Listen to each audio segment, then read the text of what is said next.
नमस्कार, मैं हूं आपके साथ हर्षिता और आप देख रहे हैं स्टेट टुडे न्यूज। आइए शुरुआत करते हैं देश और प्रदेश की कुछ खास खबरों के साथ।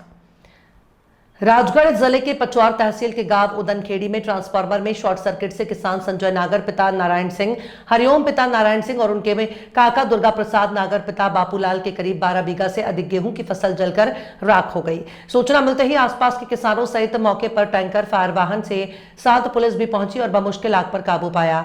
पटवारी की अनुपस्थिति में सहायक पहुंचे और मौके का पंचनामा बनाया। पीड़ित किसानों ने बिजली विभाग से आगजनी में नुकसान की भरपाई की मांग की है। आग इतनी तेजी से फैली कि देखते ही देखते गेहूं की खड़ी फसल के दूर दूर तक के खेत आग के हवाले हो गए। गनीमत रही कि किसान आसपास क्षेत्रों में हार्वेस्टर चलवा रहे थे और जैसे तैसे आग पर काबू पाया, वरना बड़ी हानि हो सकती थी। किसानों ने बताया कि उदनखेड़ी गांव के ही किसानों के गेहूं की फसल पिछले दिनों 25-30 बीघा की बिजली के शॉर्ट सर्किट की वजह से जल गई थी, लेकिन फिर भी बिजली विभाग ने ध्यान नहीं दिया।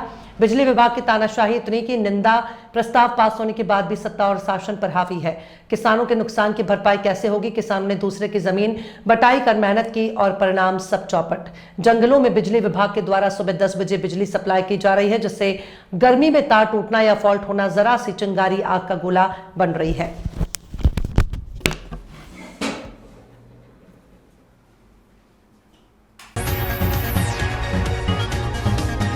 पिपलौदा के शिक्षक गणेश मालवीय ने सोशल मीडिया पर वीडियो जारी कर बताया कि 25 से 30 साल की नौकरी करने के बाद 50 या 55 साल की उम्र के शिक्षक को शिक्षक पात्रता परीक्षा देने के लिए मजबूर किया जाए तो उसे देश और प्रदेश की नियमावली को फिर से पढ़ना चाहिए।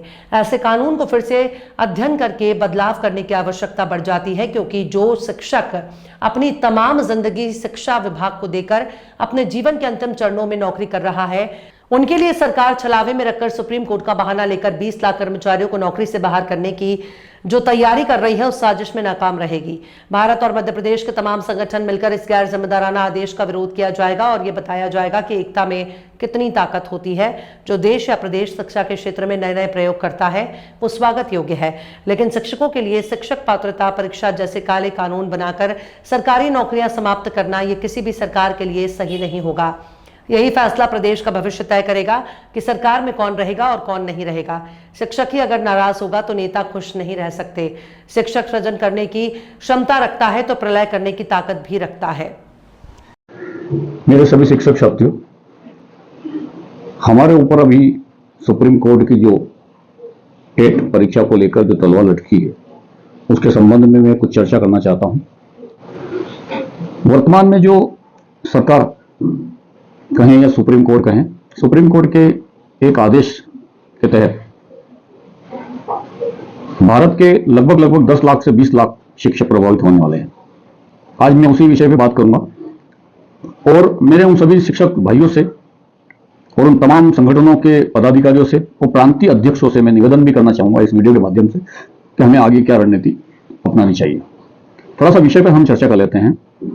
सुप्रीम कोर्ट में जो अभी ये परीक्षा का विषय डाला है टीईटी, इसमें शिक्षक पात्रता परीक्षा मतलब टीचर एलिजिबिलिटी, शिक्षक की जो पात्रता है वो क्या होना चाहिए, उसके लिए परीक्षा होगी जिसका नाम दिया है इन्होंने टेट, शॉर्टकट।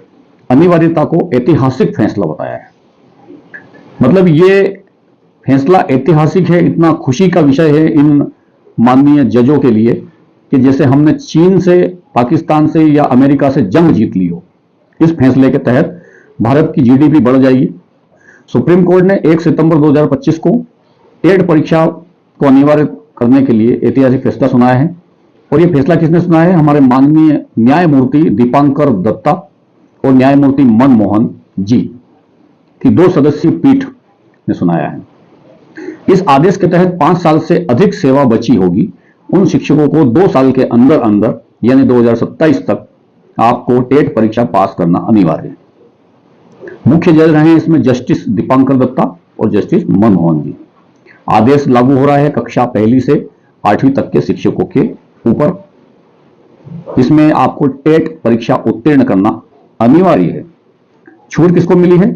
जिन शिक्षकों की सेवा 5 साल से कम बची है उन्हें परीक्षा में छूट मिली है और प्रमोशन अगर लेना है तो फिर आपको यह परीक्षा पास करना जरूरी है। अब इस विषय को अगर देखें तो गंभीरता कहां आती है कि इस प्रकार के आदेश के सबसे ज्यादा जो प्रभावित राज्य हैं वे तमिलनाडु है, उत्तर प्रदेश, मध्य प्रदेश, बिहार, झारखंड और अन्य राज्य भी हैं, परंतु मुख्य रूप से ये राज्य जो हैं इसमें प्रभावित होंगे। भारतवर्ष में अगर देखा जाए पूरे भारत में तो लगभग 15 से 20 लाख कर्मचारी प्रभावित होंगे। अब ऐसा आदेश निकालने की आवश्यकता क्यों पड़ी? सरकार का कहना है कि RTE राइट टू एजुकेशन 2009 के तहत शिक्षक सभी पात्रता परीक्षा के दायरे में ला करके उन्हें योग्य बनाया जाएगा और अगर वो परीक्षा पास हो जाते हैं तो नौकरी में रहेंगे, वरना आप सेवानिवृत्ति दे दी जाएगी और आप घर जाइए, आराम करिए। अब हम थोड़ा दूसरे विषय में बात कर लेते हैं कि आखिर इन जजों को इतना ऐतिहासिक फैसला देने की आवश्यकता क्यों पड़ी? क्योंकि हमारा देश जो है चीन के बराबर की GDP हो चुकी है, लगभग 17 से 18 ट्रिलियन। अब हमें पैसे की कोई आवश्यकता नहीं है, खूब पैसा है। पिछले जितनी भी गतिविधियां रही हैं सरकार की, हमेशा से ये देश को 17-18 ट्रिलियन डॉलर की GDP बनाने के लिए रही है। इसमें एक ये भी ऐतिहासिक फैसला शामिल है। सरकारें ये जो मैं बात बोल रहा हूं, इसमें माननीय जज जो है ये दोषी नहीं है, इसमें दोषी हैं हम कर्मचारी, क्योंकि हमारी एकताएं खत्म हो चुकी है, खंडित हो चुकी है। हमारी महत्वाकांक्षा, हमारा ईगो इतना बढ़ चुका है कि हम शिक्षक न होते हुए नेता बनते हैं और नेता के साथ प्रांतीय अध्यक्ष बनते हैं और प्रांतीय अध्यक्ष में ही रहूंगा ऐसा सोच करके लोग नेता बनते रहते हैं और अपने शिक्षक संगठनों को तोड़ के टुकड़े टुकड़े कर देते हैं। इसका फायदा सरकार ले रही है। आज कक्षा 1 से लेकर 8 तक की अगर मान लो ये परीक्षा लागू होती है, पहला तो ये है कि अभी इसको पसीना आ जाएगा सरकार को। आदेश देना और ये घोषणाएं करना, ऐतिहासिक घोषणाएं करना एक अलग चीज है, इसको धरातल पर उतारना दूसरी बात है। वैसे ही हमारा देश अगर देखा जाए, यहाँ की हमारे देश की हालत खस्ता हुई है। चारों तरफ विश्व में युद्ध के बादल मंडरा रहे हैं। चीन की अगर स्थिति देखें तो विश्व में आज की कंडीशन में अमेरिका से बेहतर है, क्योंकि वहां पर शिक्षा को बेहतर बनाने के लिए नई नई चीजें की जाती है, किसी की नौकरी नहीं खाई जाती है। अगर आपको शिक्षकों को और डेवलप करना है तो परीक्षा लेकर के उन्हें फेल घोषित करके और उनको सेवानिवृत्ति देने से योग्यताएं नहीं बनेगी सरकार की योग्यताएं बनेगी कि आप उन सभी शिक्षकों को ऐसे प्रशिक्षण देवें, ऐसे योग्य बनाएं, ऐसा माहौल तैयार करें कि जिसके अंदर शिक्षक प्रशिक्षण ले करके अपने आप को योग्य साबित कर सके। आप बगैर शिक्षक की भविष्य की गतिविधि को देखे, उसके परिवार की आर्थिक स्थिति को देखे, अपना एक ऐतिहासिक फैसला सुना दिया। इस फैसले से देश के 20 लाख शिक्षकों के दिल पर क्या गुजर रही होगी, या भी सुप्रीम कोर्ट के माननीय दोनों जजों को अभी पता नहीं है। इसमें दीपांकर दत्ता जी, न्यायमूर्ति मनमोहन जी को मैं बहुत बहुत धन्यवाद देता हूं कि ये शायद मुझे ऐसा लगता है कि ये हिंदुस्तान के रहवासी नहीं बल्कि चीन के रहवासी है। वहां की GDP को देखते हैं, वहां पे सड़कें सोने की बनी हुई है और जो गली गूचे की जो गलियां हैं वो चांदी की बनी हुई हैं। घरों में टाइल्स की जगह मार्बल लगे हुए हैं। 140 करोड़ देश की जनता को ये और सड़क पे लाना चाहते हैं। देश की हालत श्रीमान जी पहले ही खस्ता हो चुकी है। GDP 18 ट्रिलियन तो छोड़ो, यहाँ 3 भी ढंग से नहीं है, वो कागज में है। थोड़ा बहुत जो टैक्स शिक्षा विभाग से जो बेचारे डरपोक शिक्षक, जो हमारे सीधे साधे शिक्षक जिन्हें आप जीवन भर 365 दिन काम में लादे रहते हैं, चाहे इलेक्शन का काम हो, SIR करवाया, 12 ही महीने VLO बन के पागलों जैसे घरों में घूमते रहते हैं। उसके बाद जनगणना की तैयारी चल रही है। आप गैर शैक्षणिक कामों में बेचारे शिक्षकों को कोल्हू की बेल की तरह जोतते हो, उनसे आप घसियारों की तरह काम लेते हो और आज आपने उनके ऊपर ही सेवानिवृत्ति की तलवार लटका दी है। ये आपकी मानवता नहीं है, डिक्टेटर आप बन चुके हैं। ये भारत की सुप्रीम कोर्ट, माननीय सुप्रीम कोर्ट संवेदनशील नहीं रही है, ये डिक्टेटर हो चुकी है। और ये हम शिक्षक नहीं है, हम घसियारे हैं। आपके इस आदेश से किसके परिवार पर क्या गुजर रही है, भगवान न करे अगर इस आदेश के बाद किसी भी कर्मचारी की अगर हताहत होती है तो उसके परिवार पर क्या गुजरेगी। एक छोटे से SIR के कार्यक्रम में लगभग पूरे भारत में 12 राज्यों में जब SIR चली थी तो कम से कम 49 लोगों ने आत्महत्याएं कर ली थी, मात्र SIR का काम के तनाव में, क्योंकि उसमें नौकरी तो नहीं जा रही थी लेकिन उसका तनाव इतना था कि उन्होंने उस परिस्थिति को देखते हुए आत्महत्या करी। तो आप इस प्रकार के तानाशाही आदेश निकालते हैं जिसमें सरासर नौकरी जाने की बात लिखी हुई है। वो व्यक्ति क्या करेगा? पूरे जीवन भर की मेहनत, आज उसकी नौकरी, कोई व्यक्ति 40 साल का हो चुका है, कोई 45 साल का हो चुका है, कोई 50 साल का हो चुका है, कोई 55 का हो सकता है, जिसकी नौकरियां 30-30 साल की हो गई हैं, जो 25 साल से ऊपर की नौकरी हो चुकी है। आप उन्हें नियम कायदे कानून सिखा रहे हैं, उन्हें परीक्षा के दौर से गुजार रहे हैं। तो माननीय जजों को मैं भी ये चैलेंज करता हूं कि आप भी अपनी जो है जजमेंट देने की शक्ति को आप एक बार फिर से परीक्षा के दौर से गुजरिए और माननीय न्यायमूर्ति महोदय दीपांकर दत्ता और न्यायमूर्ति मनमोहन सिंह जी, मैं आपको चैलेंज करता हूं कि अगर आप वास्तव में अगर सुप्रीम कोर्ट के जज हैं और भारत के ही शिक्षकों को सुधारने की आपने अगर आरटीई के फैसलों के हिसाब से आपने ये फैसला सुनाया है, ऐतिहासिक फैसला कर सकते हैं, तो आप दोनों भी बैठ के किसी परीक्षा में, आपके बार काउंसलिंग की परीक्षा को आप पास करके बता दीजिए। भारत के ऐसे हजारों आईएएस आईपीएस जो पद एमपीपीएससी, यूपीएससी, यूपीपीएससी और जो राज्य प्रशासनिक सेवाएं और भारतीय प्रशासनिक सेवाएं ये जो होती है, इसमें कम से कम इन लोगों को भी आप दोबारा एक बार परीक्षा में बिठा करके देख लीजिए कि ये पास होते हैं या फेल होते हैं। जब बच्चा पहली से 12वीं तक पढ़ाई करता है तो उसकी उम्र तकरीबन 18 साल की होती है। 18 साल के बाद वो अपने रोजगार के लिए भटकता है और कहीं उसकी नौकरी लग जाती है। आप उससे 12वीं का प्रश्न पूछ लो, वो नहीं बता पाएगा, 10वीं का भी नहीं बता पाएगा। क्यों? क्योंकि उसने उसकी पढ़ाई इसलिए करी थी कि उसको रोजगार मिल सके, वहीं तक सीमित होती है पढ़ाई।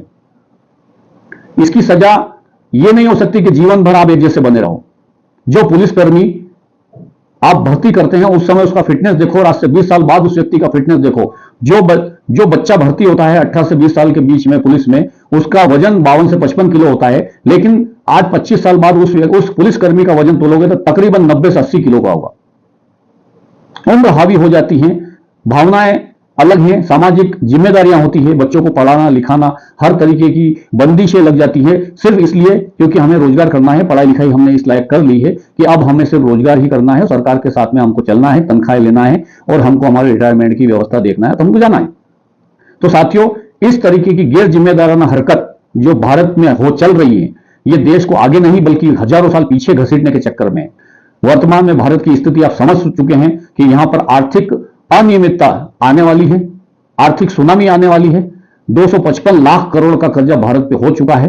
इन 20 लाख शिक्षकों में से अगर भगवान न करे 2 लाख शिक्षक भी अगर घर बैठते हैं तो उसकी वजह से देश की आर्थिक अनियमितता और बढ़ेगी। उसमें आर्थिक सुनामी आने में यह बढ़िया उत्प्रेरक का काम करेगी। आज हर शिक्षक किसी न किसी रूप में टैक्स दे रहा है, नगद तनख्वाह मिलने के बाद में मार्केट में पैसा डाल देता है, वो पैसा वित्तीय विभाग को जाता है, टैक्स के रूप में कहो, प्रत्यक्ष रूप से कहो, अप्रत्यक्ष रूप से कहो, जाता है, खर्च होता है, देश के ही काम आता है। लेकिन आज इस प्रकार की गैर जिम्मेदाराना आदेशों के कारण यह पैसा चौक हो जाएगा। इतना पैसा अगर आप बंद कर देंगे तो बेचारे वो सड़क पे आ जाएंगे, उनकी भावनाएं कुचल दी जाएगी। मात्र आपकी आरटीई और एक ऐतिहासिक फैसला जिसकी हम बहुत भत्सना करते हैं, आपकी इसका विरोध करते हैं, इसकी निंदा करते हैं हम। अब सभी कर्मचारी संगठनों के प्रांतीय अध्यक्षों से मेरा निवेदन है कि जितने भी राज्यों में यह तत्काल लगाई जा रही है, सितंबर से परीक्षाएं चालू हो रही है और 2027 तक को देना पास करना बताया है, उन सभी के प्रांतीय अध्यक्षों से मैं निवेदन करना चाहता हूं कि आप सभी मिलकर के सरकार को अल्टीमेटम दे और दे ही दें, तो यही आपके लिए अच्छा रहेगा। साथ में पूरे भारतवर्ष के सभी प्रांतीय अध्यक्ष शिक्षा विभाग के आपस में बैठ करके एकजुट हों और सरकार के इस फैसले के खिलाफ सुप्रीम कोर्ट जाने के बजाय स्थानीय एमएलए, स्थानीय सांसदों से आप बात करें और उन्हें तीखे स्वरों में यह बात कहें कि अगर आपने अपनी सरकार के माध्यम से इस आदेश को बगल से चला करके, मतलब सरकार का ही आदेश है, यह बेवकूफ बनाया जा रहा है कि सुप्रीम कोर्ट का आदेश है, यह आदेश सरकार का ही है, क्योंकि सरकार को लाखों रुपए तनख्वाह देना पड़ रही है और उनको इसके लिए परेशानी आ रही है। पहले से 255 लाख करोड़ रुपए इन्होंने लाडली बहना कहो, फ्री बीज जितना भी बांट रखा है पूरे हिंदुस्तान में, इसमें तकरीबन 255 लाख करोड़ में से 175 लाख करोड़ रुपए फ्री की योजनाओं के लिए इन्होंने विश्व बैंक से कर्जा लिया हुआ है। भारत की वित्तीय अनियमितता को खत्म करने के लिए, नौकरियां समाप्त करने आपका उपाय नहीं, उपाय है रोजगार बढ़ाना। आप रोजगार बढ़ाने में असफल रहे हैं, रोजगार खाने में आप सक्सेसफुल रहे हैं, तो आप कृपया इस तरह का तानाशाही आदेश न निकालें। भारत पहले ही बहुत झेल चुका है इन आदेशों को और सरकार पिछले दरवाजे से सुप्रीम कोर्ट का बहाना करके इस प्रकार के आदेश जारी न कराएं। नहीं तो मैं चुनौती देता हूं एमएलए को और सांसदों को कि भविष्य आप अपना सुरक्षित कर लीजिए, क्योंकि अगर कोई शिक्षक सुरक्षित नहीं है अपने भविष्य को लेकर के, तो आपके सफेद कपड़े, आपका सांसदीय क्षेत्र, विधानसभा का जो क्षेत्र है वो भी सुरक्षित नहीं होने वाला। आपको भी मुंह की खानी पड़ेगी, क्योंकि एक शिक्षक ना होते हुए प्रलयंकारी शिक्षक होता है। आप 2 से 4 लाख शिक्षकों की बददुआएं लेकर के अपने आप को महान साबित करने में मत लगे रहें। जिस दिन पहले ही देश की आम जनता बददुआओं से घिर चुकी है, विश्व स्तर पर पूरे भारत की थूथू हो रही है, और हम अगर शिक्षकों के साथ में इस तरीके के आदेश की अगर कठोरता से पालन कराई जाती है और किसी प्रकार की शिक्षकों की नौकरी जाती है, तो भारत सरकार सुन ले, सुप्रीम कोर्ट माननीय सुन ले कि अगर भविष्य में किसी भी प्रकार की आर्थिक अनियमितता और किसी भी प्रकार का अगर किसी परिवार को संकट आता है, तो उसकी सीधी सीधी जिम्मेदारी आप दोनों की रहेगी। चाहे उसके लिए प्रधानमंत्री जिम्मेदार हो, चाहे राष्ट्रपति जिम्मेदार हो, और इन सब की जिम्मेदारी से सबसे पहले तय करता हूं एमएलए की, जो हमारे लोकल विधायक होते हैं। आप उनका घेराव करिए, उनका घर घेरिए, उन्हें आप परेशान करिए, सांसदों के पास जाइए, उन्हें परेशान करिए। क्यों? क्योंकि हमारे मात्र नुमाइंदे ये हैं। इन दोनों को आप पूछिए कि आपको ऐसी क्या नौबत पड़ी कि आरटीई के बहाना करके आपने शिक्षकों को बिल्कुल सड़क पर लाके छोड़ दिया। जब इनको सीधे मुंह बात नहीं, जवाब नहीं मिलेगा, इनको समझ में आएगा। मेरा अंतिम बात यही रहेगा कि हम अगर इस विषय पर सरकार सख्ती के साथ पेश आती है, तो हमें पूरे दल बल के साथ इस परीक्षा का विरोध करना है, सुप्रीम कोर्ट के इस आदेश का विरोध करना है, और जितने भी प्रांत अध्यक्ष में मिल बैठ करके पुनर्याचिका दायर करने के बजाय सांसदों का घेराव करें। और मैं बता रहा हूं, ये पीछे के दरवाजे से लाया गया आदेश है। सांसदों को, जितने भी भारत के सांसद हैं, उनको परेशान करिए, उनके घर जाइए, उनका घेराव करिए, उन्हें ज्ञापन न दीजिए, उन्हें धौंस दीजिए इस बात की कि अगर किसी प्रकार का कोई नुकसान हुआ है तो सांसद महोदय आप जिम्मेदार रहेंगे। बहुत बहुत धन्यवाद। मैं गणेश मालवीय, शिक्षक, मैं भी इस दायरे में आता हूं और मैं भी कर्मचारी संगठन का प्रतिनिधित्व करता हूं। आप ये ध्यान से सुन लें कि अगर किसी भी कर्मचारी के साथ अगर कुछ हुआ है तो गणेश मालवीय के साथ दो हाथ करना पड़ेगा। इसके लिए जिम्मेदार सरकार रहेगी। धन्यवाद। देश और प्रदेश की खास खबरों में फिलहाल इतना ही। और भी खबरों के लिए आप देखते रहिए स्टेट टुडे न्यूज।